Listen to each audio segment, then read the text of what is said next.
Hello, everybody, and welcome back to another Money Moves. I'm John Cleaver, I'm Wendy Lee. and we're here to help you make some money moves to build wealth for you and your family. So today we're talking about 5 things to do to start building wealth for you and your family now. So get ready, go grab a pen and paper and tell your friends to jump on. We're going to get started here in just a few seconds.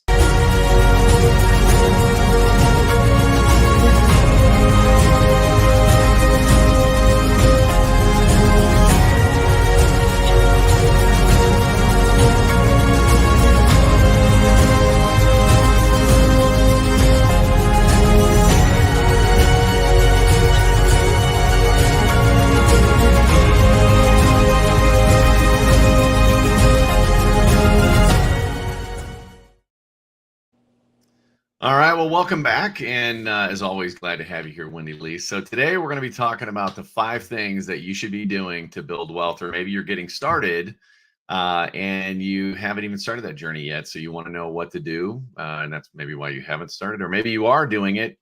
At least you think you're doing it, and you're putting all your eggs in one basket like I did, called the 401k, or what turned out to be the 201k. So we're going to talk about really what it takes to do to start building wealth for you and your family. I don't know about you, Wendy. Not that money is the answer to all the problems, but it sure makes a lot of problems seem much, much smaller, and not Sure only does. my problems, but helping others too. So Yeah, I was listening to, I think it was an audiobook, or it might have been even a sermon the other day. It says money, is not everything, but it sure does solve a lot of problems. And to your point that you just said, it helps us help other people. And yeah, there's, to be able to give back, like, actually, just side note, had a friend that really had a huge need and put a GoFundMe out there. And like, I wasn't able to give a ton, but to be able to give back, and then seeing the mhm. donation list, and somebody anonymously gave $8,000 towards this. And it was like, I don't know, it's like, I want to be able to give like that. So Yeah, and that's the thing, right? And not only, get a little biblical with everybody here. It's like, I would rather, and don't get me wrong, I give to charity, I give to causes and things like that, but I would rather teach somebody how to fish rather than just give them the fish, because you're going to have other situations come up in life. And that's why we do these videos, guys, is to help you understand what it needs to take. Now, it's up to you whether you take action and actually put it into play or not. But everything we've laid out on our podcast and our videos, on our YouTube channel and everything like that, are applications that you can put into play to make things start happening at whatever level. Whatever level. It's, don't ever tell yourself, oh, I don't have enough money to build wealth. That is a lie. And we're going to talk about that, because the number one thing you should start doing to build wealth at whatever budget level is to get a spending plan in place. Not a budget, not restrictive thing. I mean, I always joke with clients that, I call it a spending plan, because I want to have money to spend later in life, but I also want to spend some money today and enjoy life. It's just, you've got to be intentional about where every dollar happens. And I know, Wendy, you have worked with a lot of clients on a spending plan. I mean, talk about that a but little bit, and yeah, why that's so key. yeah, I feel like a spending plan is really you having the power to tell your money what to do, instead of your Boom. money kind of controlling you, right? It's going, and you don't know what's happening, and I spent most of my adult life like this, where it's like I'm trying to make up for what I don't have, instead of, with a spending plan, you're intentional, and you say, this is what my money's going to do. It helps you make better decisions, knowing It what does. to do. So Yeah, it does. I mean, that's why a lot of people, when they get raises or things like that, they don't really feel it, because it's like they start spending it. Mhm. They're not intentional about that money. And there's a great company we partnered with called Money Patrol. It's moneypatrol.com, and we'll put that in the link below. But they've got a great free service for you to build out a spending plan. And I want to be clear, a spending plan is not what most people think. A spending plan is you laying out and being intentional on where you want your money to go. Meaning, I'm going to pay myself first, my future self, first fruits, right? Because you're the reason you're busting your butts for you and your family, not the car company, not the credit card company, not the bank that holds your note on your mortgage. So you want to, pay yourself first, and you should be saving upwards of 20% of your income. And I know if you can't do that today, that's okay. Don't just throw up your hands and say, forget it. Start with 1% if you're not doing anything. Start with something, right? Just do something, and then start adding to that. And determine what you want to spend each month in each category. And then when you hit that mark, if your entertainment money is at $300 a month and it's the 15th and you're already at $300, guess what? You're chilling and watching Netflix at home for the rest of the month. You've got to have a little bit of discipline mixed in with it. But that's that first step, is the spending plan. The second thing is really looking at debt. If you've got debt, and we all have had debt, I know, and I've shared my story with this. I'm not proud of it, but at one point in my life, I had $60,000 in unsecured debt. And I know a lot of you are like, oh my gosh, don't judge. That's, but I just want to be open with that, because that's, it's something that I got caught in that trap of, oh, I can afford X per month. And the next thing you know, something else happens. You put it on the credit card, something else happens. And you look up and it's like, holy crap, I've got my car financed and everything else. And you need to look at debt as a missed opportunity, because that money you're spending towards the bank, a lot of credit cards are like, upwards of 20 to 30% in interest rates. And they give you these little teaser rates, or maybe you got a free gift to sign up for it or whatever. And the next thing you know, you're using it, you just kind of slip into that trap. You don't really fall into it. You kind of slip into it. Right. And debt is just, it's stealing away your future. Right. I don't know if you've struggled with debt, Wendy, or, I've had clients or whatever, but it's something I see time and time again, where people they use the credit card as their emergency fund and their go-to, and they just think, oh, I'll just continue to have, things going on. And the next thing you know, they look up and then credit crisis happens, like what happened in '08 and what I think is around the corner here, or they lose a job or something like that. And the next thing you know, you're like, oh my gosh, not to mention the amount of your interest that's going out every month to interest rates, your paycheck that's going to interest rates to the banks. Yeah, you're spending interest, you're putting interest in other people's pockets, when the goal and what we want to do with a wealth mindset is putting interest back in our pockets. So Yeah. There are actually ways to be your own bank, be your own lender. And we talk about that with our clients and stuff. We're not going to go into it here, but imagine if you had to buy a car where you borrowed the money from yourself, your own bank. Whoa, that's kind of a cool concept, right? Pay yourself back with interest rather than paying the bank interest. I mean, these are all things that the wealthy do, but I guarantee they're not carrying debt. They're not carrying a lot of credit card debt. Now, what I'm not talking about is Robert Kiyosaki leveraging to buy houses. That's not what I'm talking about. What I'm talking about is consumer debt, student loan debt, things like that, right? And so that's an area you need to get, a quick control on and get rid of that. And ask yourself on a couple hacks on that. Number one, I always challenge my clients, as they're building out their spending plan, and we all see things that come up, oh man, I'd love this new toy, or man, I'd love a boat, or, oh man, did you see what the neighbor bought? I need to do that too, right? Ask yourself, is that purchase moving me closer to or further away from my financial goals? And if you don't have financial goals, that's really kind of step zero, right? You need to have some goals in mind and then build up the spending plan to get there, pay off your debt to keep more of that money in your pocket rather than going to the banks, right? Just like the phone companies have figured out. I remember when I was a kid, we had a phone bill every month and that was it. It was for your house phone. And it was like $40. And it's like, okay, well, now you look at what the average family phone bill is with your cell phones. The companies have figured out a way to get so much more money out of you, 10x, right? And it's like you can't live without it. Okay. Banks are doing the same thing. They're getting a big chunk of your paycheck because of debt and credit cards. So enough's enough, get out of it and do the debt snowball. That's what I did. And if you need help on that, let us know. Right. So jump to the third thing. We got, sorry. Whoops, go ahead. No, go ahead. I was just telling my son the other day or my daughter, because she FaceTimes her best friend.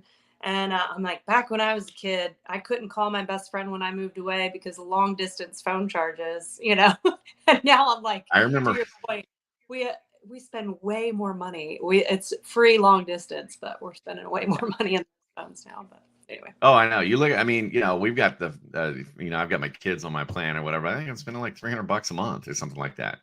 Yeah. What? And back in the day in the house, now don't get me wrong, your phone does a lot more today, and I get all that, but really that much more? I don't know. So the third one, this has been a hot topic since interest rates kind of jumped up a little bit, is buying a house. You need to buy real estate, okay? And start with your own house, right? And I just, people are like, well, I'm not going to buy a house because interest rates are so high, I can't afford it. That is BS, right?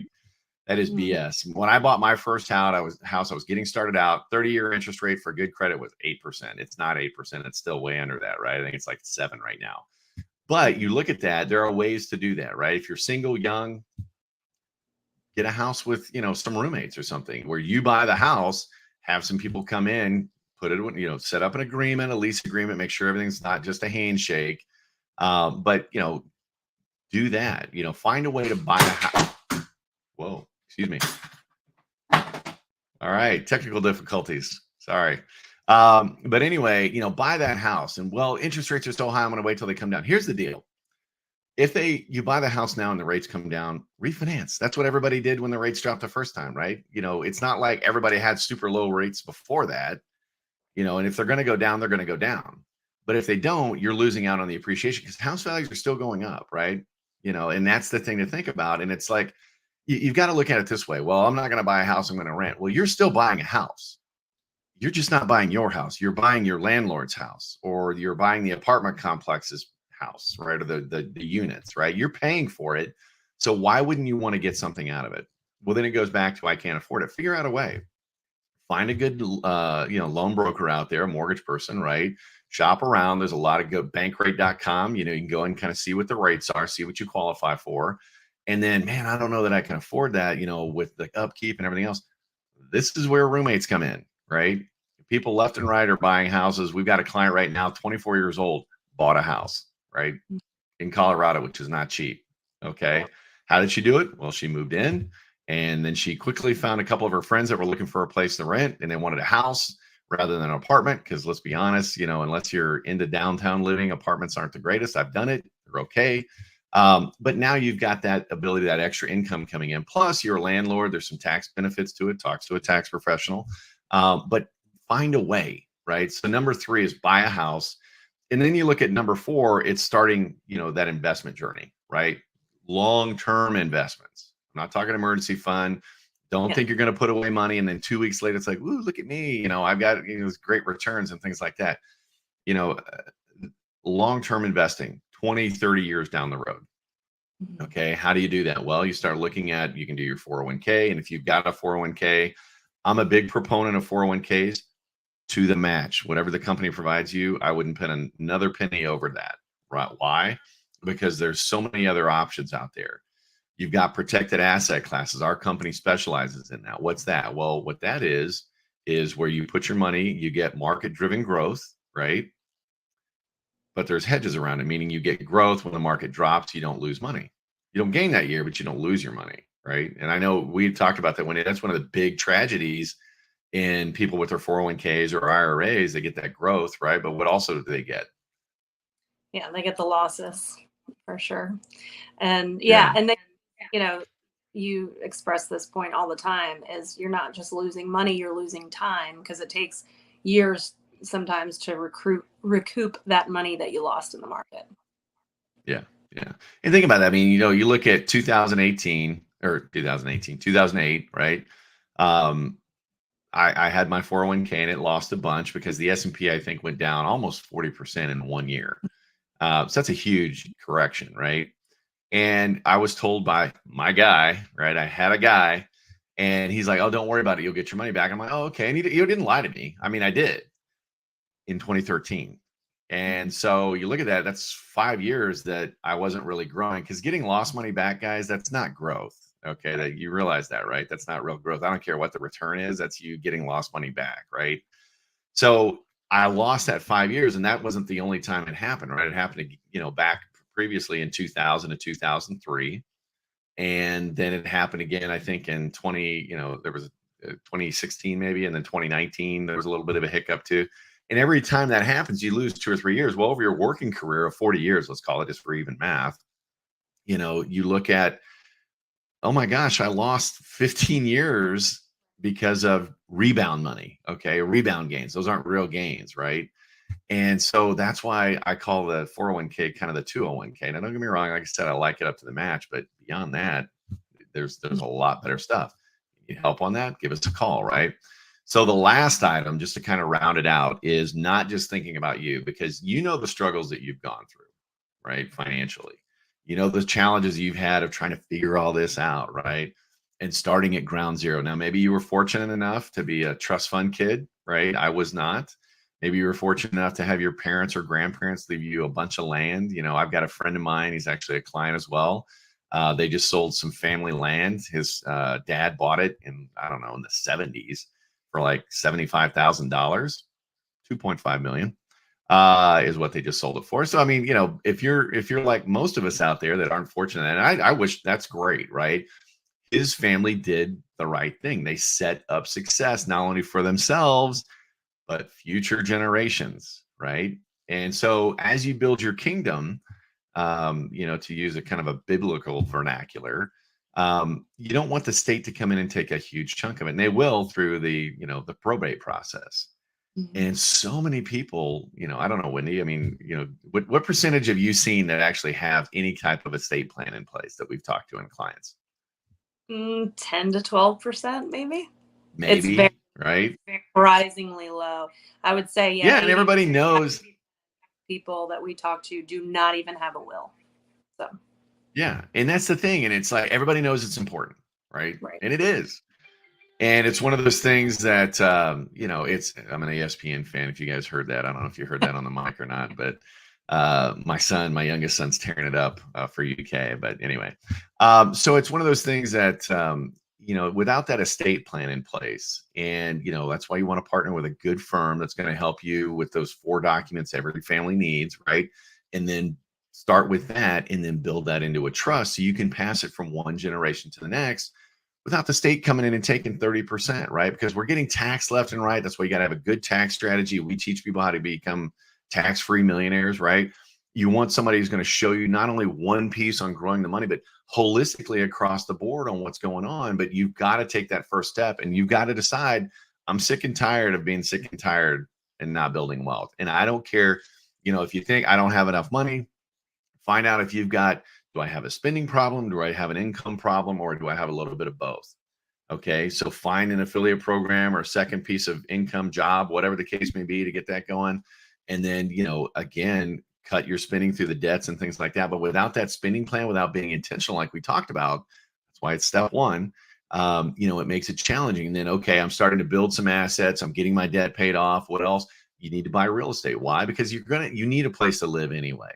Okay. And like I said, you're paying for real estate one way or another. You're either paying it through your payment, your mortgage payment to the bank, you're buying it, or you're paying it to the rent where you're buying somebody else's property for them. I mean, think about that for a minute. It's no wonder your landlord loves you and they throw in the pool and stuff like that and have, free bagel day every once in a while. It's you're paying for their property for them. I would too. And so you look at that and it's like, whoa, wait a minute. But you've also got to have some long-term investments where you're getting good market-driven growth, right? But find ways to not lose money when the market's down. Warren Buffett, rule number 1, don't lose money in the market. Rule number 2, see rule number 1, right? And then lastly, don't just build a kingdom and think about yourself, right? Think about the next generation, your kids, your grandkids. And I always joke with clients too. I'll ask them the question, do you love your kids? When did you love your kids? I Of love my. course. Yeah, you love your kids, right? I guarantee you will love your grandkids even more than you do your kids. How is that possible? Because you don't have to deal with the negative side. When they get negative, they get all crybaby or whatever. You hand them off to the parents and say, I'm going to go play pickleball. I'm out. I'll see you next week.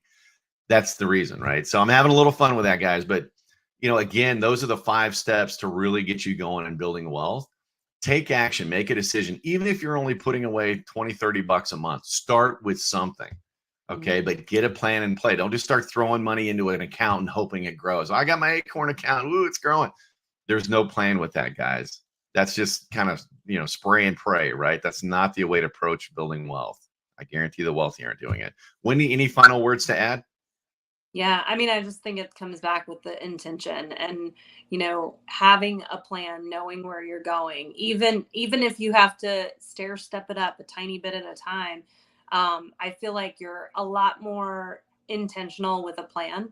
I mean, just like anything, right? I Yeah. set goals on my whiteboard this month, right? I was like, here's my goals. I put them on the whiteboard. I put check marks. I was way more intentional of achieving those goals because it was right there, a plan in front of my face, right? Whereas I think with money, most of the people that I talk to are like, yeah, I just kind of put my head in the sand, right? But eventually your head's coming out of the sand and you got to deal with whatever bed you made. And so might as well get now. Even if I think one big barrier that, we see a lot with people to getting a plan is I don't have enough money to do anything with. Mhm. If you never make a plan, you never get a plan, you're never going to. So, Yeah. um, And that's guess what, folks? Your retirement age is still coming at you. Okay. So you can cross your fingers and hope it works out and hope, man, I hope Walmart's hiring plenty of greeters when I retire. Or you can actually do something about it at any level. Again, it may not be the end all be all where you're flying around in your private jet to Europe and things like that, but where you can actually comfortably have a nice house free and clear and, have maybe a piece of property or something like that. And you're not worried about bills other than your electricity. So again, I mean, everywhere in between, we're showing people how to build real wealth, but real wealth is kind of a fluid term, right? It's different for everybody. Some people want the beach house down in Florida or something like that. We've got people that want a nice little small cabin in the woods somewhere. But the key is, like Wendy just said, unless you have a plan to get there, you're just crossing your fingers and hoping it works out. And odds are it won't. So, all right, folks. So that's it for our Money Moves today. Again, join us every Tuesday. Do us a little favor, show us some love. Give us a little like down below, and don't be afraid to share this on your social media if you've got something out of it. And if you've got a topic or if you've got something that ties to building wealth and you'd like to be a guest on our show, we'd love to talk to you. Reach out to either myself or Wendy Lee and get in touch with us. Again, those links we talked about are going to be down below. But let's start making some money moves for your family, and your future self look back at you and say, what a great job you did. So thanks, everybody. We'll see you next Tuesday. And Wendy Lee, as always, it was awesome to have you here. And we'll touch base next week. Bye, everybody. Bye.